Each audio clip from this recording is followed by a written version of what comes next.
Adam Fleming, host of the BBC's daily news podcast Newscast here, which you can get every day on BBC Sounds, sometimes more than once a day when there's a general election on.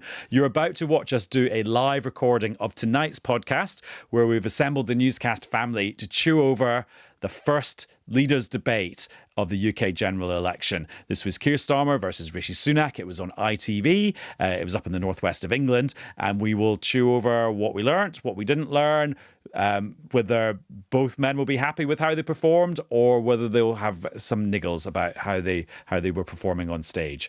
So we've all had quite long days. We've all filled our notebooks with lots of random scraps of observations from a fast and furious hour and 10 minutes of television. So wish us luck as we get underway with this episode of Newscast.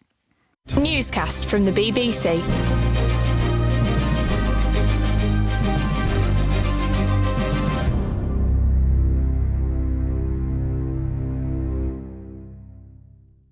Hello, it's Adam in the studio. And it's Dharshini in the studio. And it is Chris in Salford, and... It is Alex in Salford. Oh, that's a surprise, Alex. I didn't know if you were going to be here. I like to pop up when you least expect it. Hot-footed it from the spin room. Yes. Can I have a little bit of instant insight? So Alex just came in. I hope you don't mind me showing this. No, I don't mind. So Alex just came in and sat down in her seat and very diligently attempted to hang her coat on the back of the chair. And after several attempts, which didn't end in success, just threw it on the floor. True. It's that point in the night, which means I can do a time check. It's 25 to 11, and we've just watched the ITV leadership debate. I said it was a bit like being in a washing machine rather than watching TV. It was very fast and furious, wasn't it, Chris? It was. It was personal. It was angry. It was aggressive. You got a real sense that the two men don't really like each other. I got the sense that Keir Starmer appeared more nervous than Rishi Sunak. Rishi Sunak appeared a bit more pumped, if you like, perhaps. And that's actually been reflected in some of the instant spin.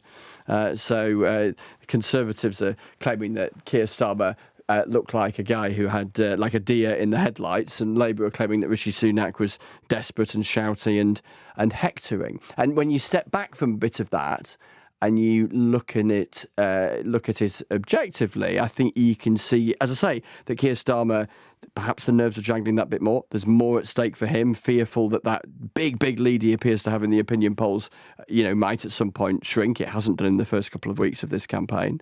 From Rishi Sunak's perspective, he needs a game changer in this campaign because so far everything he's tried, it would appear, has not worked. And he also needs to convince his own side, many of whom are incredibly nervous about the prospect of losing their seats, that he's still got fight in him, that there is still something for the Conservatives to scrap for. And I suspect it's still early days in terms of WhatsApp messages pinging around and all that kind of thing, but I suspect Conservatives, however doom-laden they might be about the bigger picture, will take some heart from the fact that Rishi Sunak appeared to have a bit of zip about him, have a bit of energy about him, and was willing to scrap some more. And they were on air for an hour and 10 minutes. We'll be doing this episode for less. They talked over each other all the time. We probably will. Alex, I did an episode of Newscast this morning previewing this event with some people who had advised party leaders on how to do these things in the past. And they were saying they're quite scripted. These guys are quite tightly drilled.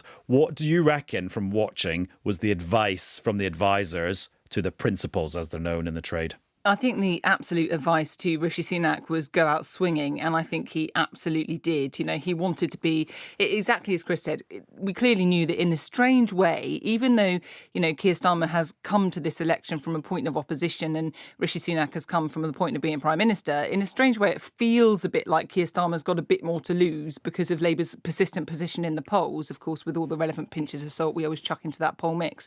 So I think for Rishi Sunak it was about just go out and do what you can. And the clear advice on the messages, I don't know if you could have missed it. I mean, blimey, how many times did Rishi Sunak say that Labour was going to put your taxes up? I mean, that was quite clearly the line he wanted to land, and he said it time and time again. And it was interesting, actually, that it took, I counted 50 minutes into that debate before Keir Starmer said that this claim that your taxes were going to go up by $2,000 if Labour came in was garbage. But, it did take him a while for entirely to shut that down.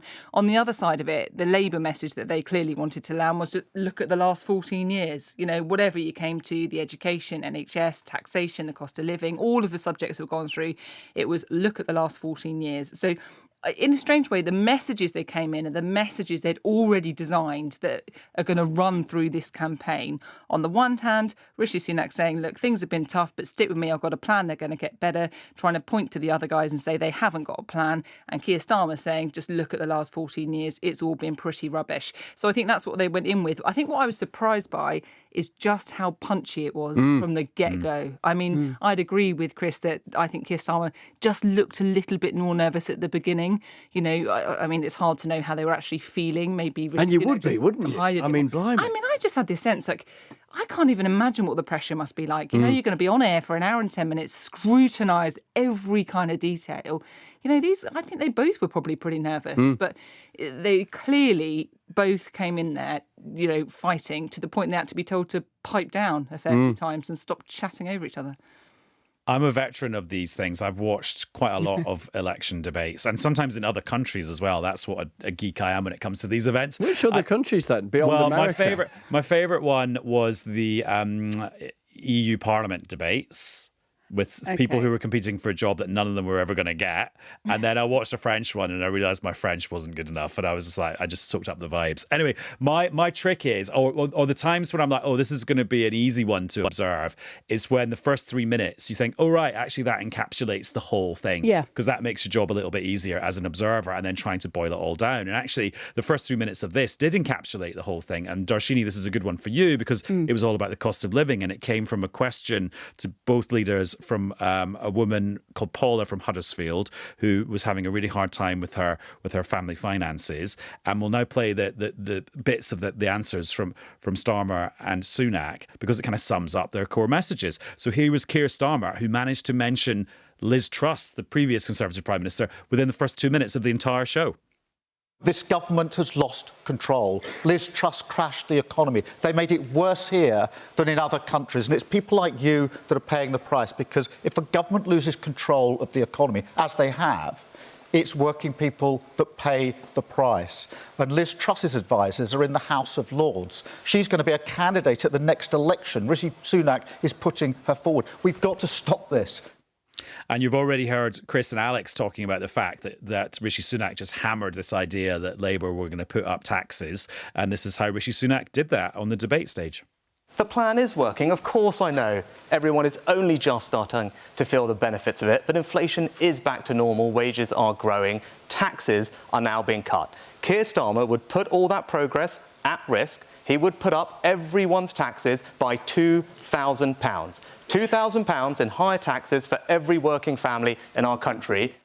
Right, Dharshini, where do you want to start with all that? Where to start? I'm going to give you only 45 seconds. Oh, good. No, you have longer than that. I mean, like you, I'm a veteran of debates. And in fact, the first one I remember watching avidly was I was on a Conservative battle bus in 2010 with David Cameron, with other broadcaster. And I remember watching that one. And this one was so much more adversarial. I can't even say adversarial at this time of night. But what the two things have in common, obviously, was that was a really tricky period after the financial crisis. Here you're coming out of that cost of living crisis, and you've got the Conservatives wanting to talk about Labour's lack of a plan going forward, or what does that plan look like. You've got, on the other hand, Sir Keir Starmer wanting to look back, saying, hang on, you've mishandled. So let's pull those two things apart, because that £2,000 tax rise we kept hearing about, that apparently Labour has tucked up its sleeve, what is that about? It comes from official figures. These are the official costings of the opposition's policies. They are done by civil servants, but, and it's a really big but, it's based on assumptions made by Conservative advisors. So some of those assumptions are a little bit, shall we say, questionable. So some of those costings, which, you know, over a course of the next Parliament, they're talking about over £38 billion, which equates to £2,094 per person is what they're saying. Or per household. If every household had the same tax bill, which they don't. Exactly, which of course they don't. But that's where it comes from. But as you were saying, really surprising that it took that long for Sir Keir Starmer to actually knock it back. The other point there, of course, was about, you know, what happened under Liz Truss. And yep, you know, we don't know that mortgage costs rose at that particular point 2 years ago. They came down after Liz Truss's government went, and most of those tax policies were reversed. But we've seen them creep back up, but for very different reasons, of course, because of higher inflation. And that, of course, is all about global factors, as we've been saying time and time again. So setting it out from the get-go. And it's not accurate to say the reason mortgages are higher now than they were 2.5 years ago is entirely because of Liz Truss. Absolutely not. No, that sort of, they call it the moron premium in financial markets. And that seems to have evaporated, that idea that the UK is more risky. So therefore we have to, charge a bit more.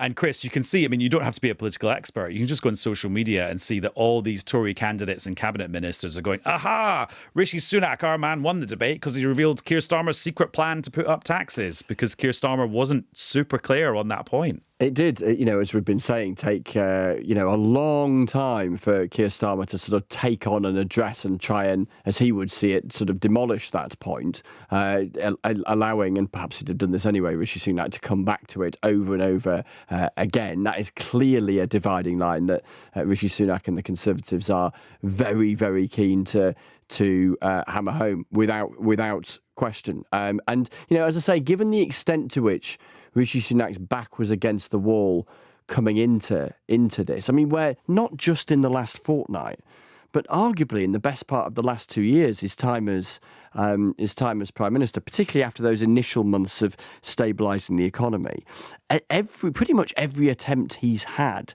to try and improve the Conservatives' prospects basically hasn't worked. And he's tried things that his opponents will instantly point to as being contradictory, and some of them arguably are. The argument in his conference speech about defining himself against the previous 30 years, including a load of Conservative leaders, and then a matter of weeks later appointing a former Conservative leader to his cabinet in Lord Cameron as Foreign Secretary. So he's tried all these various things. Not a lot's worked, if anything. Then we've come into a campaign, we're nearly a fortnight into it, and Conservative strategy has been these kind of fireworks of policy to try and point out this idea that, he encapsulates the future and he's not going to talk about the past, etc., etc. Labour much, much more cautious in what they've been saying in the last couple of weeks, effectively fleshing out what they've been arguing for some time, trying to be a reassuring presence rather than a surprising one. And you have Rishi Sunak in this debate thinking, right, back's against the wall. There's scepticism on his own side about how well he has been doing. And in coming out with, yes, that point about tax, but then the broader, if you like, stance that he took tonight, pretty kind of aggressive, really. One of saying, particularly to his own side, but I guess to the wider country, look, whatever you might read, nobody's voted yet. I'm up for the fight. Here are the two sides of the ledger. And of course, he comes in. The one advantage, arguably, although it depends how you cut this, that he brought into the debate tonight is that as Prime Minister, you are more widely known than the other guy. The other guy is more of a blank canvas. And if you can paint stuff onto that canvas before the other guy, in this instance, Keir Starmer, can paint in their own brushstrokes, to take this analogy probably to breaking point, then you might just be onto something. And that's what they were trying to do on tax. Yeah, Alex, give me your verdict on the whole clash of biographies, because in these events you always get like the little potted history and they're always trying to hark back to their childhood. Yeah, there's like a battle of backgrounds going on somewhere here, isn't there? And I'd say I hot-footed to hear from the spin room. The spin room, of course, being, well, in this case, it was a kind of corporate room set up above Coronation Street set in the ITV buildings where a whole load of... Go on, Chris. Well, no, I am aghast because... So I was in there earlier on to do a little thing on the 6 o'clock news, and not only next to the Coronation Street set, but we walked past, didn't we, on the way into the spin room, the Coronation Street gift shop, which was closed. Yeah, I know. I mean, they would have made a killing tonight. They'd have made a fortune in Newton and Ridley pint pots. And so you're not bringing me a present back then? No, That's sorry. what you're trying to say. We would have had it been open. It's like a Ken Barlow T-shirt or whatever. At least we didn't miss out. You didn't miss out. You missed out on the spin room, which was slightly less exciting. But I've completely lost my train of thought. Sorry. What did you ask me, Adam? The battle of the backstories. Oh, yeah, that's right. So in the spin room where all these journalists are sat and watching the debate on big screens, and then afterwards all the parties shove out their big names and, just try and spin the narrative to the journalists about how well they thought their guy did. But in there, when those moments came up that, you heard Rishi Sunak say, my dad was a pharmacist. I know about the NHS. When you had Keir Starmer say, my wife works for the NHS. My dad was a toolmaker. There was a sort of collective groan from the journalists gathered in the room because they've heard it many, many times before. But of course, what we have to remember is that for a lot of people, and to the point that Chris was making earlier, maybe particularly for Keir Starmer, because he hasn't had the platform of being Prime Minister for the past couple of years, this is kind of the first time a lot of people would have started to pay attention to these people really closely with the view in their mind about who they want to be the next Prime Minister. So you can see why they do trot out those lines about their background. And of course, the point behind it is that they're trying to show that they get it, that they've got something in common with us normal folk, that, they're not some different, distant breed of human that doesn't understand what it's like to, struggle or work in the public sector or whatever on earth it might be. And I think what was particularly interesting in this debate, the nature of it, where you had the questioners, the members of the public sat right there and telling their personal stories. And the first questioner, who was, had just this really compelling story about how she worked her whole life and now had to batch bake at the weekends because she couldn't afford to turn her oven on in the week. What they are using those backstories to do is to try and show some sort of empathy. I mean, I don't know how well it came across, if I'm honest. I'm not sure. But, that is clearly an attempt to do it. I can relate as much as you. I can relate as much as the other guy. And of course, it is a particular issue, I would say, for Rishi Sunak because it's an attack line from Labour against him. He doesn't get it, and I think that's why you heard from Rishi Sunak when he referenced his own personal past in that capacity tonight as well, an attempt to neutralise that. Whether or not people actually think he gets it or Keir Starmer gets it, who knows? Just throwing into the mix here, and, as with all sorts of opinion polls, you take them with a pinch of salt, etc., etc. But YouGov, the polling company, putting out some snap polling from people who were watching the debate. And crucially, particularly in the context of this conversation we've been having over the last couple of days about Reform UK and the nervousness on the Conservative side about what's happening to their broad coalition of support from 2019. So YouGov suggesting that Conservative 2019 voters who watched the telly in the last couple of hours think that Rishi Sunak won by 85% to 15%. Well, that's a lot, isn't it? Wow. Yeah. Oh, gosh. Yeah. So a significant, huge. Even if you factor in that perhaps some of that might be, the margins of error and all that kind of stuff, that is a substantial. Overall, the suggestion was 51-49 in Rishi Sunak's favour. So pretty much. What is interesting 50-50. about that first point that you make there is that when Wes Streeting, the Shadow Health Secretary, was one of the spinners who was sent out when he was sat on the table opposite me doing an interview while Michael Gove was hanging over my other shoulder doing another interview. It's that really weird sandwich you find yourself in that you never quite want to be the filling of when you're in a spin room. But there was I. And Wes Streeting, one of the lines he said was one of the clearly attack lines that they've come up with is that Rishi Sunak wasn't debating Keir Starmer, he was debating reform. And isn't that interesting? Because when you look at those polling figures, we know that the Conservatives are conscious of the potential risk from Reform UK.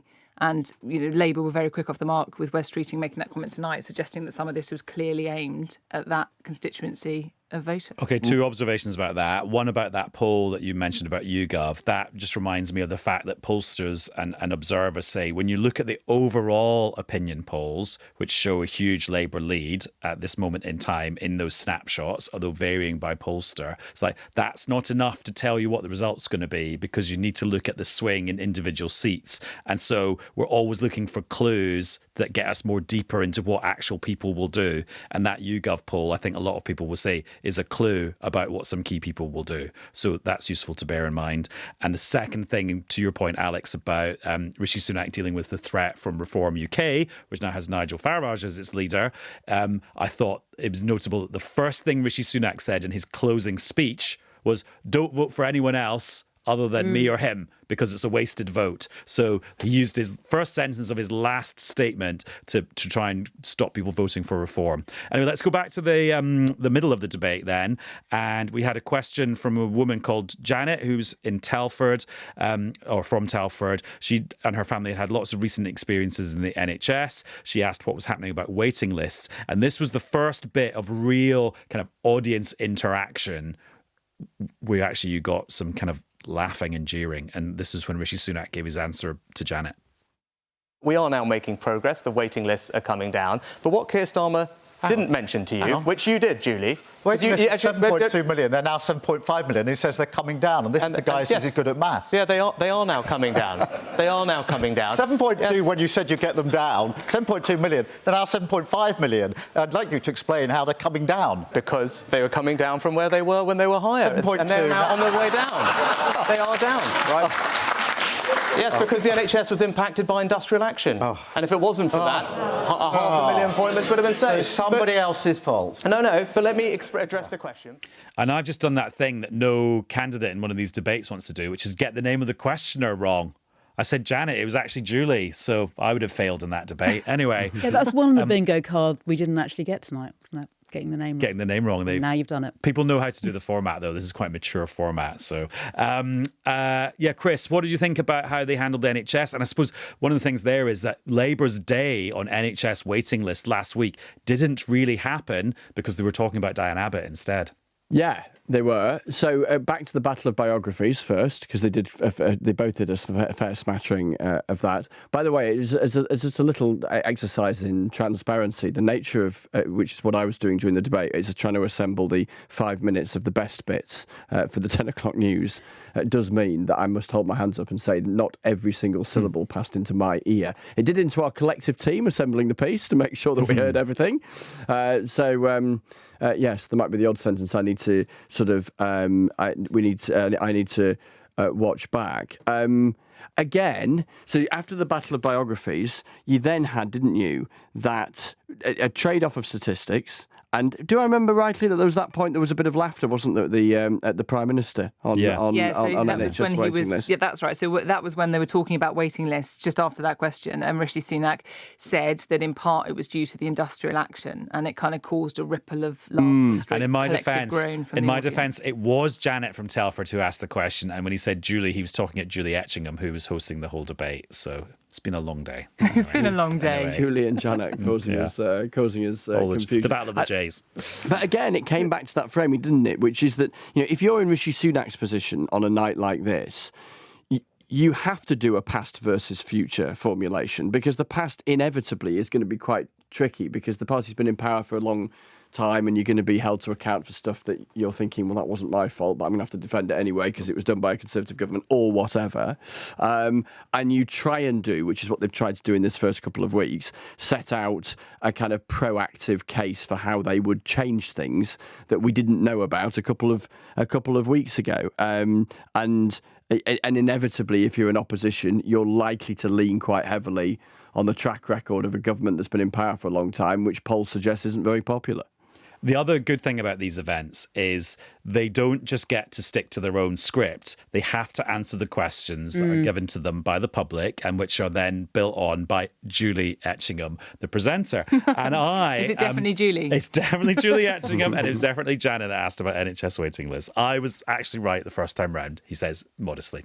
But Dharshini, that means that subjects that they don't really want to talk about come up, like climate change. And we had a chat about climate change for about 8 minutes. And young people and their prospects and all these things which, frankly, we know are high up on lists of voters' worries, but it's kind of got obscured in the last couple of weeks. I mean, how much did we learn, though, when it came to climate change and their policies and the rest of it? I'm not sure we got very far. Well, I think the main thing I learned was from the question, and I can't remember the name of the person. I'm not getting into this again. I'm normally very good with names and faces. The question was about you've both changed your mind when it comes to climate change. And actually, that is true of both men. That is true, absolutely. That there's been some kind of rowing back on initial ambitions, let's say. And, what in the case of Labour, obviously, Keir Starmer said, we want to go ahead with these various plans of investment, but when it is actually viable. And there's been some stuff out today from the Institute for Fiscal Studies saying actually there really is no wiggle room once you sort of shoehorn that stuff in. You've got nothing more to play with if you want to stick by those fiscal rules. And on the other hand, you had the Tories in government rowing back on some of those commitments when it came to phasing out the sale of new petrol cars. And Rishi Sunak, we heard him there saying things like, well, actually, come on, guys, there's been a bit of a cost of living crisis and let's be realistic about this. And that obviously will resonate with some people, as will this idea of putting back. But at the same time, there's this really serious issue underpinning all this when people are saying, well, yes, but how can you say you're committed to getting us to net zero when you aren't committing fully to this?